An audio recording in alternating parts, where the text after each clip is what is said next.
I'm on your body. My vibe is your body. It's something we guys, this is my YouTube channel. I'm Nina. Tune in. Okay, so this is my first YouTube channel, and I'm going to make my channel about giving advices, pranks, and all that good stuff. This is my daughter. She's about to turn 5 months tomorrow on Valentine's. So she is my Valentine's Day. Unfortunately, I cannot be with my partner due to the fact that I am in another state. Okay, so my first video, I'm going to do a Q&A because people turned in their answers, so I decided to make it into a Q&A. So let's get right into it. Okay, so first question, how to keep a long-lasting relationship? So I feel there's not really a key to keeping a long-lasting relationship as long as you guys are understanding each other, being honest, and communicating with each other. I feel like there's no reason why a relationship should go wrong unless another one cheats. Now, with that being said, with cheating, do not cheat on your partner. Do not lie to your partner, because once you lie to your partner, there's always going to be that guilt that you have. And once you come clean, your partner probably won't trust you if you continue to lie. Question 2. Biggest turn off, something you definitely won't accept in a relationship. So when it comes to me, what I won't accept in a relationship is definitely cheating and the lack of communication. Because if I feel like you're not telling me everything, then I'm going to resort to you lying to me and you hiding something from me. It might not be that way, but that's what I'm going to feel because you're not communicating with me properly. Like I said, with the first question, I feel like communication is basically the key to having one of the keys basically to having a good relationship. Now, question 3. All right, so question 3 says how to balance friendships and relationships. So with me, when it comes to me, the way I balance my friendships and my relationships are, I have days where I spend time with my friends, and there's days where I spend time with my loved one. And with how that goes is just like how you working and you are going to school. There's days where you go to school and there's days where you work. Now there's going to be days where you work and go to school. That cannot necessarily be the case when it comes to being in a relationship and having friends.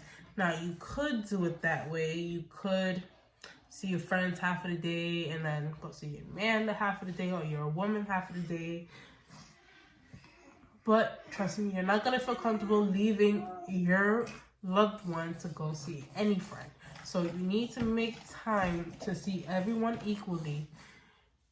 Now, with that being said, the way I do it like that. And I also have a day where I have my man with me, and if I choose to go see my friends, I make it a group thing where no one feels left out, because nothing is worse than a person feeling left out. Anything that causes a lot of problems. Question 4 is, what made me do YouTube? My sister is a YouTube fiend. She has been watching YouTubers for like God knows how long. She's been telling me I should do one, and I decided to do one because I realized that there's a lot of people out there like me who have questions, they need answers, and you know, you don't want to go to that friend because they probably gonna say I told you so, or you don't want to ask your parents, or maybe you're one of those people who's an outsider and feel like you got no one. So I'm here to tell you that you do have someone. You have me.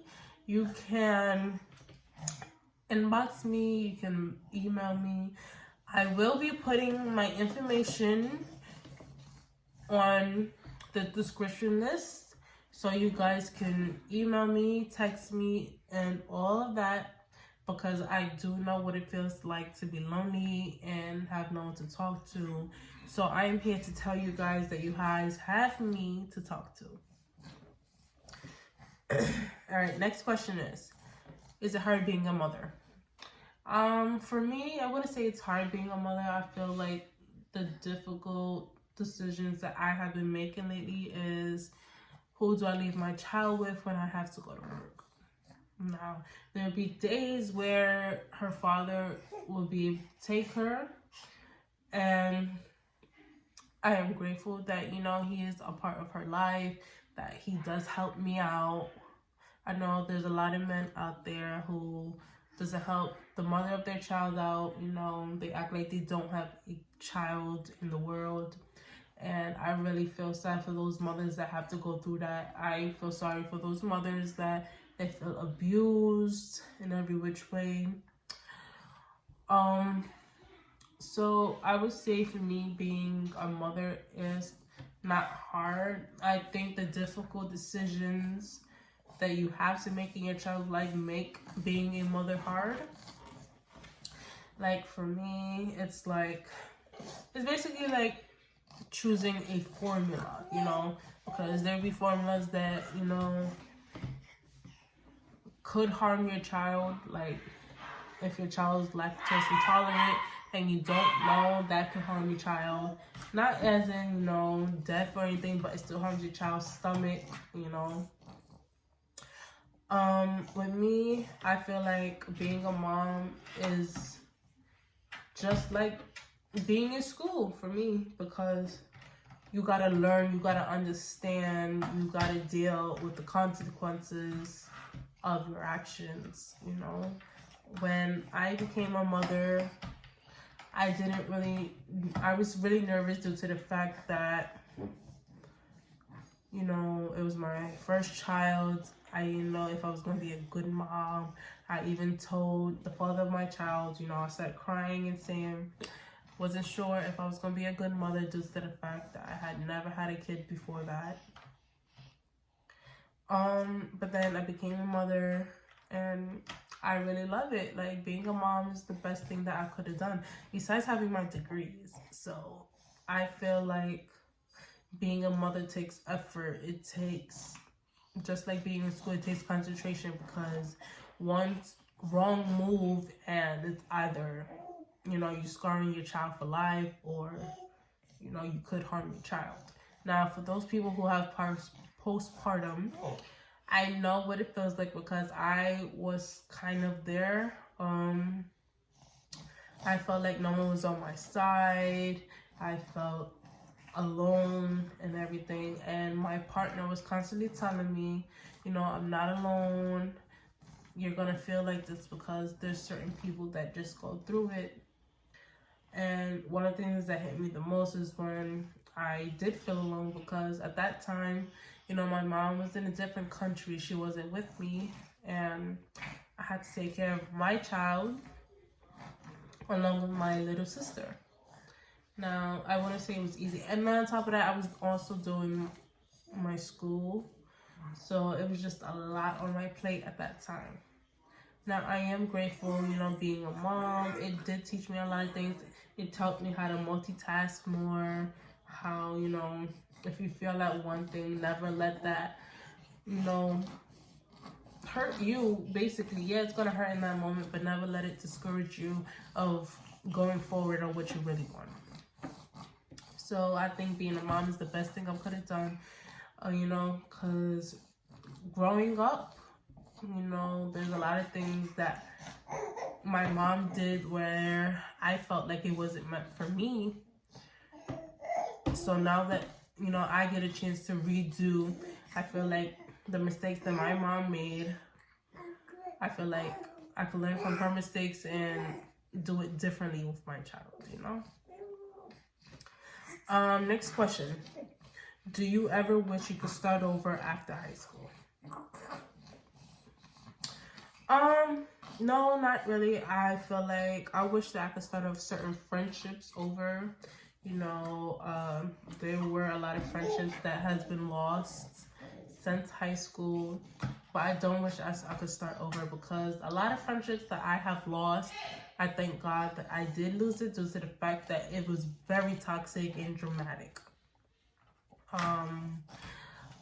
Wasn't the best person or my best self when I was in high school.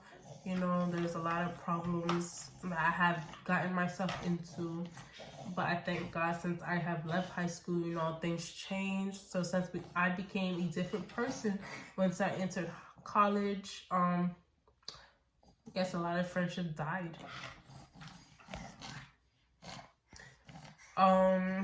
Next question.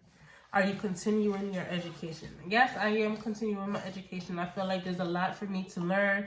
I feel I have not yet reached my potential of learning. So I feel like I will be continuing my education. Even if it's not in my field of being a psychologist, I feel like I still have a lot to learn that has to still deal with psychology. Last question is, how would you see your life without Sean? Okay, so for those who don't know me personally, Sean is my partner, the father of my child. Me and Sean have been together for 2 years now, and he has been a wonderful father and a wonderful partner. I don't know where I would have seen myself if Sean wasn't in my life. He does play a big part in my life due to the fact that he's that person that I always run to when I have a problem, when I need advice about something, you know. He always listens to me, give me advice, put me in my place when it comes to certain things. So I feel like I wouldn't want to even think about where my life would be if it wasn't with him, due to the fact that he did give me a wonderful child. So yeah, so that's all we have for today. That is the Q&A. So now what we're gonna do is we're gonna subscribe to my channel and send in your requests on next week's topic. Yeah, see you guys later.